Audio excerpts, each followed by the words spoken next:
അരുൺ സക്കരെ ഉൾപ്പെടെ ഈ ദൌത്യസംഘത്തിലെ ടീം അംഗങ്ങൾക്ക് വേണ്ടി നിങ്ങളുടെ മുമ്പാകെ പ്രകടിപ്പിക്കുകയാണ്. ജനങ്ങളോടും വളരെയേറെ നന്ദിയുണ്ട്. ഇവിടുത്തെ പഞ്ചായത്ത്, ജില്ലാ പഞ്ചായത്ത്, MLA ഉൾപ്പെടെയുള്ളവർ ഓരോ ഘട്ടത്തിലും ഇവിടെ നടക്കുന്ന കാര്യങ്ങൾ അറിയിക്കുകയും അഭിപ്രായങ്ങൾ ആരായുകയും ചെയ്തിട്ടുണ്ട്. DFO, CCF ഓരോ അരമണിക്കൂർ കൂടുമ്പോഴും കഴിഞ്ഞ 2 ദിവസമായി അവർ ഇവിടെ നടത്തിക്കൊണ്ടിരിക്കുന്ന പ്രവർത്തനങ്ങൾ റിപ്പോർട്ട് ചെയ്യുകയും അഭിപ്രായം ആരായുകയും ചെയ്തിട്ടുണ്ട്. അങ്ങനെ വലിയൊരു കോർഡിനേഷനോടുകൂടി ഒരു കൂട്ടായ യജ്ഞം നടത്താൻ കഴിഞ്ഞതുകൊണ്ടാണ് ഈ നാടിനെ ആകെ ചൊൽപ്പടിക്ക് നിർത്താൻ കഴിയും എന്ന ധിക്കാരത്തോടുകൂടി ജനങ്ങളെ വെല്ലുവിളിച്ച ഒരു കാട്ടുകൊമ്പനെ ഈ രൂപത്തിലേക്ക് മാറ്റിയെടുക്കാൻ വേണ്ടി കഴിഞ്ഞിട്ടുള്ളത്.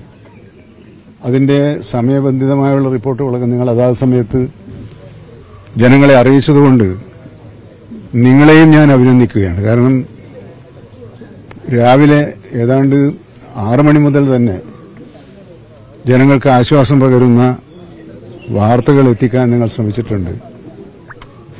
മാധ്യമപ്രവർത്തകരും വനംവകുപ്പ് ഉദ്യോഗസ്ഥന്മാരും കുറച്ച് മുമ്പ് ചില അകൽച്ചയൊക്കെ ഉണ്ടായിരുന്നെങ്കിലും ഇപ്പോൾ അവർ നിങ്ങളുമായി നല്ല നിലയിൽ സഹകരിച്ചാണ് പ്രവർത്തിച്ച് മുമ്പോട്ട് പോകുന്നത്. 3 ഘട്ടങ്ങളിലായി നടത്തിയ ഓപ്പറേഷൻ കുറ്റമറ്റതായിരുന്നു. അപ്പോൾ ഞാൻ എല്ലാവരെയും അഭിനന്ദിക്കുകയാണ്. നാട്ടുകാരെ, മാധ്യമപ്രവർത്തകരെ, ഉദ്യോഗസ്ഥന്മാരെ, ഡോക്ടറെ, എല്ലാവരെയും. ഇനി അങ്ങോട്ട് നമുക്ക് ഈ പ്രദേശം ഒന്ന് ശാന്തമാക്കി വെക്കണം. ആളുകളെല്ലാം ഒന്ന് ഒഴിഞ്ഞു പോയി ശാന്തമായ ഒരു അന്തരീക്ഷത്തിൽ മാത്രമേ ഇനി നമ്മുടെ ഉദ്യോഗസ്ഥന്മാർക്ക്, ഡോക്ടർക്ക് ഉൾപ്പെടെയുള്ളവർക്ക് ഈ ആനയുടെ ഓരോ ചലനങ്ങളും വീക്ഷിച്ച് ആവശ്യമായ കരുതൽ നടപടികൾ സ്വീകരിക്കേണ്ടതുണ്ട്. അതിന്റെ മെക്കാനിസമൊക്കെ ഡോക്ടർ വിശദീകരിച്ച് കഴിഞ്ഞിട്ടുണ്ട് ജനങ്ങളോടെന്നാണ് ഞാൻ മനസ്സിലാക്കിയിട്ടുള്ളത്. പിന്നെ നമുക്ക് ഇന്നും ഈ വലിയ നേട്ടങ്ങൾക്കിടയിലും തെറ്റിദ്ധാരണാജനകമായ വാർത്തകൾ പ്രചരിപ്പിക്കുന്നതിന് വേണ്ടിയുള്ള ശ്രമം നടക്കുന്നുണ്ട്. ഇവിടെ ഇരുന്ന് നിങ്ങൾക്കത് ഇതിന്റെ മുഴുകിപ്പോയതുകൊണ്ടത് കേൾക്കായ്മയാണ്. ഈ ആനയെ ഇന്ന് തന്നെ കോന്നിയിലേക്ക് അയക്കുകയാണ്. ഇപ്പോൾ കോന്നിയിലുള്ളവർക്ക് ആശങ്ക. അങ്ങനെ ഒരു കാര്യവുമില്ല. ഇവിടെ ഈ ആനയെ പരിചരിച്ച് മെരുക്കിയെടുക്കാനാണ് വനം വകുപ്പ് ആഗ്രഹിക്കുന്നത്. അങ്ങനെ മെരുക്കിയെടുത്തതിന് ശേഷം ഈ ആനയുടെ സഹായമോ സേവനമോ എവിടെയൊക്കെയാണ് വേണ്ടത്. ഇപ്പോൾ നമുക്ക് സേവനം കിട്ടിയതുപോലെ 2-3 കുങ്കിയാനകളിൽ നിന്നാണല്ലോ നമുക്ക് സേവനം കിട്ടുക. വനം വകുപ്പിന്റെ ഒരു സ്വത്തായി സംരക്ഷിക്കുന്നതിന് വേണ്ടിയാണ് ഇപ്പോൾ ആലോചിച്ചിട്ടുള്ളത്.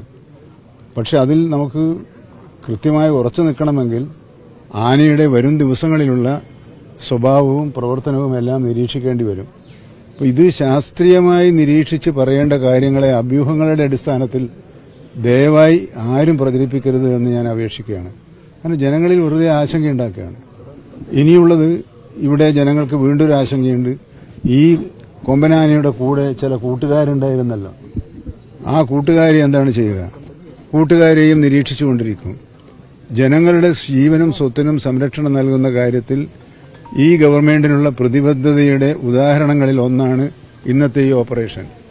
ഈ നിലപാടാണ് ഈ വനംവകുപ്പിന്റെ കാര്യത്തിൽ മാത്രമല്ല എല്ലാ കാര്യങ്ങളിലും സർക്കാരിന്റെ നിലപാട്.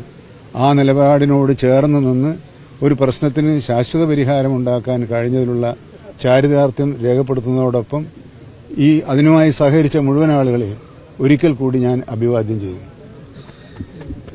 ഈ മറ്റാനകളുടെ കാര്യം പറഞ്ഞു. അതോടൊപ്പം തന്നെ പാലക്കാട് RRT അംഗങ്ങളുടെ എണ്ണം കുറവാണ്.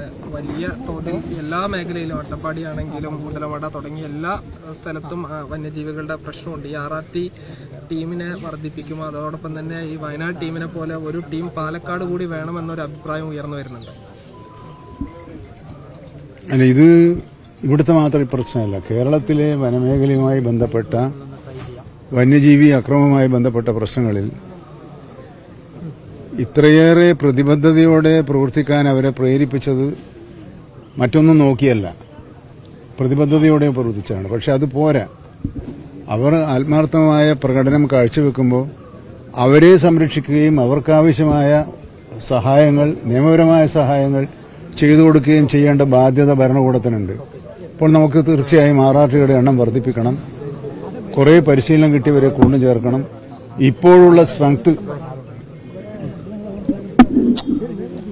ഇപ്പോഴുള്ള ശക്തി, സേനയുടെ ശക്തി വർദ്ധിപ്പിക്കണം. ഈ കാര്യം ബഹുമാനപ്പെട്ട മുഖ്യമന്ത്രിയുമായും ധനമന്ത്രിയുമായും സംസാരിച്ചിട്ടുണ്ട്. ഈ ബഡ്ജറ്റോടുകൂടി നമുക്ക് കുറച്ച് RRTകളും ഫോറസ്റ്റ് സ്റ്റേഷനുകളും മറ്റ് പ്രതിരോധ പ്രവർത്തനങ്ങൾക്കുള്ള സംഖ്യയും ബഡ്ജറ്റിൽ വർദ്ധിപ്പിച്ചു തരാമെന്നാണ് ഇപ്പോൾ നമ്മളോട് പറഞ്ഞിട്ടുള്ളത്. പ്ലാനിംഗ് ബോർഡും ആ നിർദ്ദേശം അംഗീകരിച്ചിട്ടുണ്ട്. കഴിഞ്ഞ തവണ അനുവദിച്ചതിനേക്കാൾ 2% കൂടുതൽ സംഖ്യ അനുവദിക്കുന്നതിനാണ് പ്ലാനിംഗ് ബോർഡ് നിർദ്ദേശിച്ചിട്ടുള്ളത്. ആ നിർദ്ദേശം അത് പ്രകാരം തന്നെ ബജറ്റിൽ പ്രതിഫലിക്കും എന്നാണ് ഞാൻ പ്രതീക്ഷിക്കുന്നത്. ഏതായാലും കഴിഞ്ഞ കാലങ്ങളിൽ ഇത്ര രൂക്ഷമായിരുന്നില്ല പ്രശ്നം. ഗവൺമെന്റിന്റെ അടിയന്തര ശ്രദ്ധ പറയേണ്ട ഒരു പ്രശ്നമായി ഇതുവരെ ഉയർന്നു വന്നിട്ടില്ലായിരുന്നു. അതുകൊണ്ട് തന്നെ സാധാരണ മട്ടിലുള്ള പ്രവർത്തനങ്ങളാണെന്ന് കാഴ്ചവെച്ചു. പക്ഷേ ഇപ്പോൾ അസാധാരണമായ സാഹചര്യമുണ്ട്.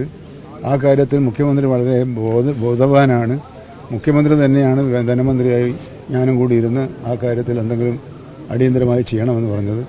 ഒരു പക്ഷേ ബഡ്ജറ്റ് പാസ്സാകുന്നതിന് മുമ്പ് തന്നെ നമുക്ക് 1-2 RRTകൾ അനുവദിച്ചു തരാനുള്ള നീക്കമാണ് ഇപ്പോൾ നടന്നുകൊണ്ടിരിക്കുന്നത്. ഇന്നത്തെ ഈ സംഭവം ഞാൻ മുഖ്യമന്ത്രിക്ക് റിപ്പോർട്ട് ചെയ്തിട്ടില്ല. മുഖ്യമന്ത്രിക്ക് റിപ്പോർട്ട് ചെയ്ത് ഇവിടെ ഇങ്ങനൊരു ജനകീയ ആവശ്യമുണ്ട് എന്നത് ഒരിക്കൽ കൂടി അദ്ദേഹത്തിന്റെ ശ്രദ്ധയിൽപ്പെടുത്താം. അത് ജീവനക്കാർക്ക്, ഉദ്യോഗസ്ഥന്മാർക്ക് നൽകുന്ന ഉറപ്പാണ്. ശരി. വനമന്ത്രി AK ശശീന്ദ്രനാണ് മാധ്യമങ്ങളോട് സംസാരിച്ചത്. ഞങ്ങളുടെ റിപ്പോർട്ടർ പ്രസാദ് ഉടുമ്പശ്ശേരി കൂടി ചേരുന്നുണ്ട്. പ്രസാദ്, എന്താണ് അവിടെ നിന്നുള്ള വിവരങ്ങൾ?